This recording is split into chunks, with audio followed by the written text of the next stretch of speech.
Greetings once again, spacefaring adventurers. Duuz-Diz-Din back again with Eden Zero. Now previously, we've continued on with our search for Mother, using the Mother Ether that our heroes have gathered this entire time. It has created a pathway to a brand new cosmos. A cosmos, oddly enough, that is just regular space. No water ether in the atmosphere, sakura petals, a checker pattern, snow. No, just space. It kind of feels like that moment in Avatar: The Last Airbender when you're introduced to a bear when everything else is a hybrid, like a platypus bear or something. We also had, before he left, Professor Wise explained that it was actually Pino herself who had come to him, and that's why she was on Norma. And the case that she was in actually managed to protect her from the chronophage. As it turns out, Pino herself had gone to the professor in order to remove specific memories that Pino was hesitant to get back, fearing that it might not be all sunshine and roses. And this was revealed to be correct, because when she was alone, Pino peered into these memories and was filled with nothing but despair. What was it that Pino learned that was so devastating? And what does this new cosmos contain that will challenge our hero? Join me as I find out. Won't you? Alright. Eden Zero, Chapter 256. From Eternity Long Past. Okay, might finally get some answers. On top of that, which, yes, I would love to be on top of that, because you gotta picture a sister in a very sexy policewoman's uniform, and a car pilot behind her, which I have to assume is from her posing sexy. Because everybody was driving down the road, and then they saw her just out in the middle of the street, her shirt undone, and was just like, wait, what? And just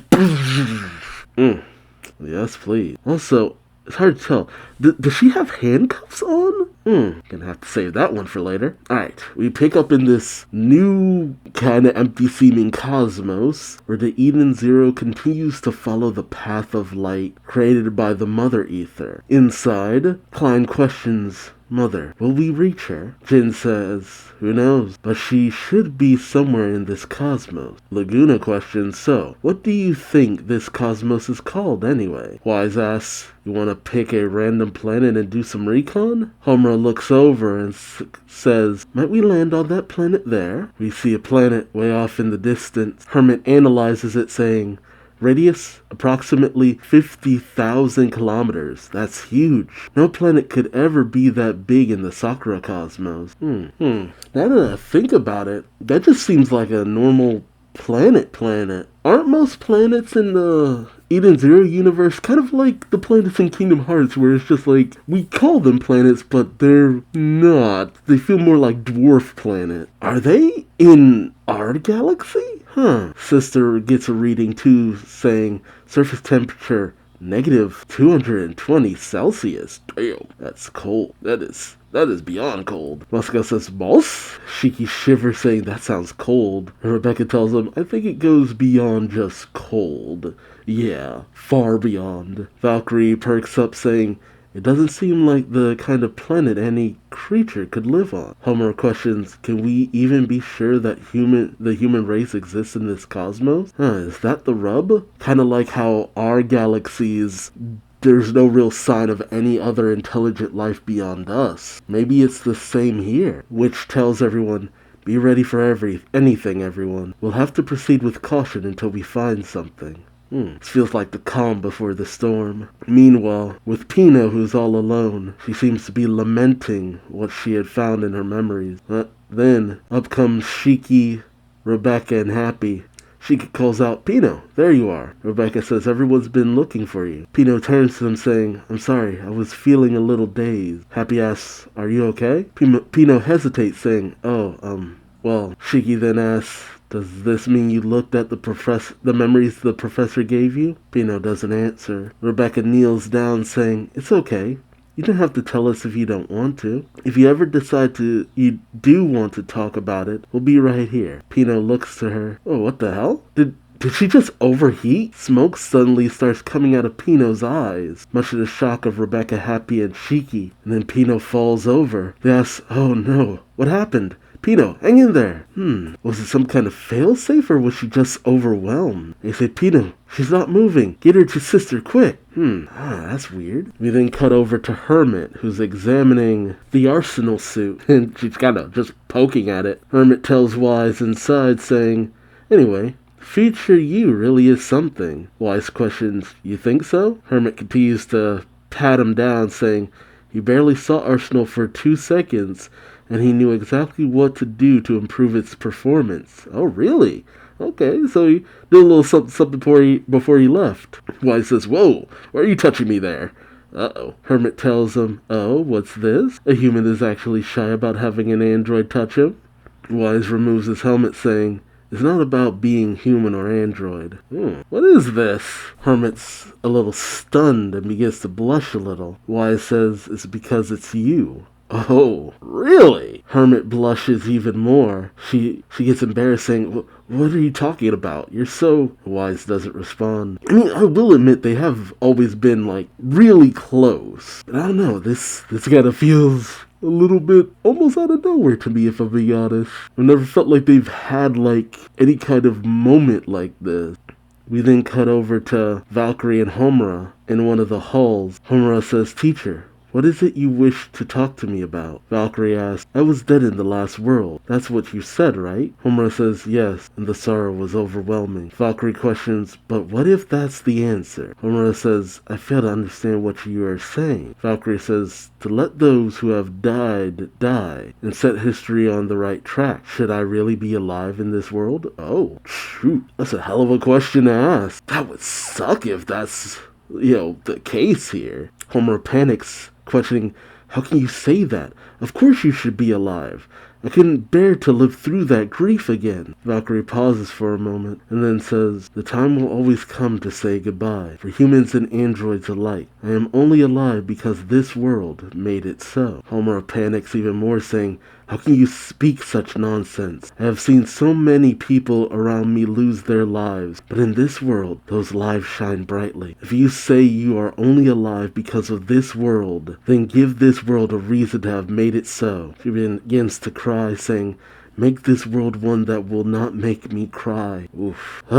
Never really... I mean, I've seen Homura passionate before, but damn. Valkyrie looks back to her student. She then flicks her on the forehead, saying, that's a tall order coming from a crybaby like you. Homura says, ow, from the flick. Valkyrie says, but man, I can't believe I'm getting lectured by my student. She says as she brings Homura in for a hug. We then cut over to the infirmary where, Sister is sitting on Moscow, who is very much nude on all fours with a ball gag in his mouth, and oof. Okay then. Sister says, come to think of it, the Eden's one was in the Yukino cosmos when we left. Moscow responds with muffled woof. Sister says, do you think it's still wandering around trying to find the mother ether? Moscow says, woof. Sister pulls the ball gag out of his mouth, saying, I have no idea what you're saying. Moscow seriously says, I just hope it hasn't attacked the planet Milk. What a shift. Sister says, well, it's not an easy planet to find, but Joker managed to track it down. Suddenly the doors whirl open, with Shiki bringing in Pino, saying, sister, we need your help. It's Pino. She just stopped moving all of a sudden. Sister turns, saying, what? The sister sees Pino's lifeless body. She tells Shiki, lay her down right here. Oh, Pino, what happened to you? Oh, and then we, I guess, dive into Pino's memories, where we cut to 20,000 years ago, in what seems to be present day. Is that New York? It looks like New York. Oh, nope, I see robots walking the street. Not so much present day. Are we finally going to find out about the humans who looked like the shining stars and the dark stars? Because we pick up with someone who looks like Witch walking out of a building, I think getting a taxi. As she's riding, she gets on her phone and someone asks, Yuna, How was the competition? Yuna. Oh no. The one who looks like Valkyrie asks Yuna, how was the competition? We see the Valkyrie look-alike at a beach with a surfboard saying, a total bust. I guess I'm getting too old for this. You on your way to see Ivory? The witch look-alike says, yes, that was my plan. I hope she gets well soon. We see the sister look-alike Ivory in a hospital bed looking out the window. She has a sullen look on her face. We then see a hermit look-alike running down the side of a riverbank, thinking to herself, the planet is screaming. There isn't much time left. I wonder what this all is about. Are we about to find out what Mother is? How Ziggy came in contact with the shining stars? Why there are humanoid versions of them that seem to exist here? Strange. I don't know. It really is hard to judge where we're going with all of this. And what was it that made it overwhelm Pino? Because it wasn't instantaneously. So is some kind of failsafe? And can something even be done for Pino? I wonder what the true nature of Pino actually is. Because now that I think about it, Pino had this want to be human, and to find out in another world, in another life, the shining stars and dark stars were human. What does that mean? What is the nature of Mother? Why does it seem like this cosmos is normal? Something to do with the past. Well, let me know your thoughts and theories in the comment section below. I'm drawing some blank, because we haven't seen enough about the past outside of just what the dark stars and shining stars were essentially kind of just doing when they would meet each other. There's not enough information to go on to really hazard a guess. Could it maybe have something to do with the chronophage? But the shining stars have no memories of being human. And why does it seem like Ziggy only met them when he got to Mother? How did Ziggy get Shiki? There's just so many questions. Let me know your thoughts in the comment section below. Like, comment, subscribe if you enjoyed the ride. And until next time, I've been Duuz-Diz-Din. Thanks so much for watching, and I hope to see you later. Take care. Bye-bye.